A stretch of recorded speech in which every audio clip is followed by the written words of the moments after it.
Welcome friends and partners to Noah's Farm, our brief update.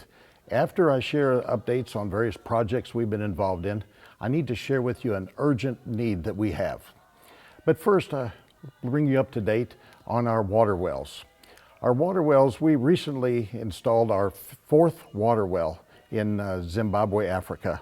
We're very proud of this well, and we're thankful to our friends up in South Dakota area who helped us with the cost of this. This well now, as you can see in the picture, is producing awesome vegetables. The well itself produces lots of water, and we give it away free to everybody in the neighborhood. Also, as you see here, our sirloin, yes, that's the name that a church over in Houston named our bull. We now have 14 head in our small herd. Our goal is to have between 60 and 80 head of cattle. But we're proud of our bull here, sirloin. Then, as you know, we had a chicken project, and you can see the chickens were doing great. We had an awesome response to requests to raise broiler chickens. We had schools and hotels and other individuals that wanted to buy them. So we started a chicken project, and with your help, we built it up. We had cages, and we had over 1,000 chickens. As you can see here, some of you helped us with these cages and had the privilege of naming a cage. This one here you see is called Coop de Ville. It was a lot of fun, great project to be a part of until the storm and the cold. We don't know all what happened, but the sad story is all of our 1,000 chickens died.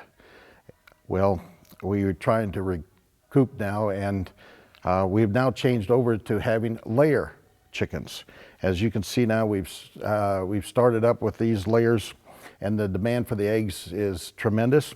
To give you a little idea, these eggs over there in Zimbabwe, they sell for $3.50 for a crate of 30 eggs, just to give you an idea of the cost difference between America and Zimbabwe. Of course, you know, we have our students in our project that we're very proud of. Here's a young girl named Takudzwa. This is where she lives, in this little 2-room house, and you see her mom there. The Takudzwa has one more year of college prep, and when she graduates at the end of next year, if her grades permit, she wants to be a medical doctor. And so far, she's doing awesome. In the standardized tests that they have 10 of them. She has scored a perfect straight A in all 10 tests. So we're very proud of her, and we hope that she gets accepted into medical school a little over a year from now. Of course, when people think of Africa, the first thing they automatically think of is huts. And yes, there are a lot of huts. And when they think of churches, they think of these rural churches. But beyond that, in the rural area, the cities are quite modern in many ways. They have satellite TV and internet and all of those things. And this is a picture of a city church building. These ladies from this church, you see them, a few years ago, they went out and they planted another church. It was so successful that they said, hey, let's do this again.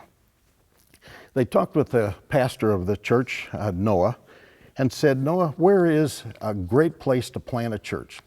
He told them about a new subdivision called Woodlands Park that is under construction.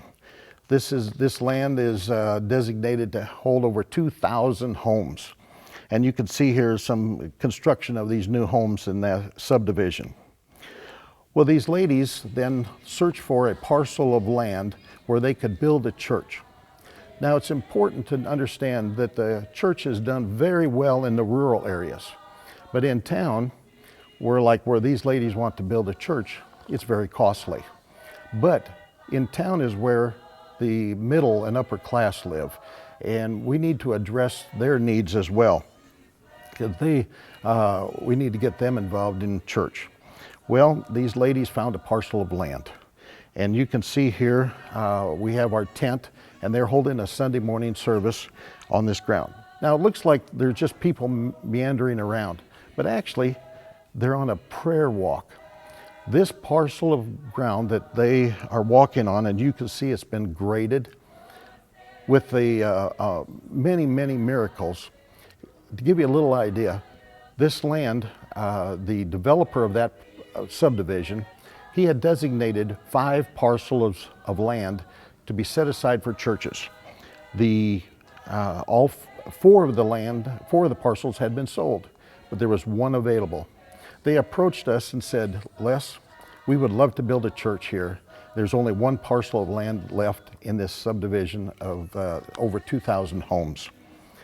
Well, we prayed about it, and donations came in, and we were able to purchase the land. And the land that this church will be built on is now paid in full. Then we had the architect draw up plans for the church. That has been paid for. We also have already purchased all the building permits. And you can see here now, the men have lined out on the ground of this parcel of land where the church will be built. The purpose of these lines on the ground is to where the foundation needs to be dug. And you can see they did it the old-fashioned way with a pickaxe. They first dug up with a pickaxe all of the places where they need to dig down for the foundation trench. Once they got that done, they then came back with some more pickaxe and shovels, and started out on the first Saturday, we had over 40 people show up to start digging. Now you need to understand, they needed to dig a channel that's approximately 2.5 feet wide and about 3 feet deep and over 600 feet long. These men worked. Well, then some of them were the school kids that are in our program.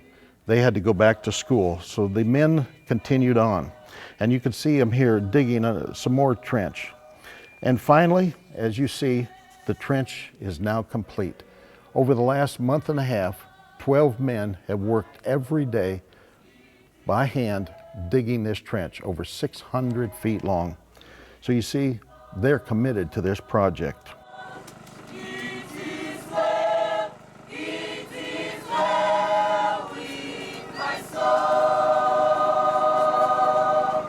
So this brings us to the urgent situation that we have.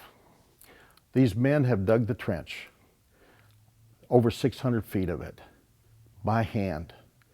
The problem is, in December, the rainy season starts. And the last thing we need is for the rains to come and destroy this trench that they've built. We need to raise this $15,000 in just the next few days to put in the cement blocks and the cement pourings for the footings and the foundation for this church before the rainy season starts. Now this church, you'll be very proud of. This church, when it's constructed, will seat approximately 500 people. So this is going to be a very nice church building that you'll be proud of, that you were a part of. So I ask you, if you feel led, if you could help us out in the very near future to raise this $15,000, we would appreciate that very much. Also, next year I'll be taking some teams over there, and if you would like to be a part of the team that builds the upper part of the church, the bricks and the walls and the classrooms, if you would like to be part of that, we'd welcome you to let us know. And as we put the teams together for next year, we'd love for you to be a part of that as well. Please contact me and with any questions that you have. Thank you.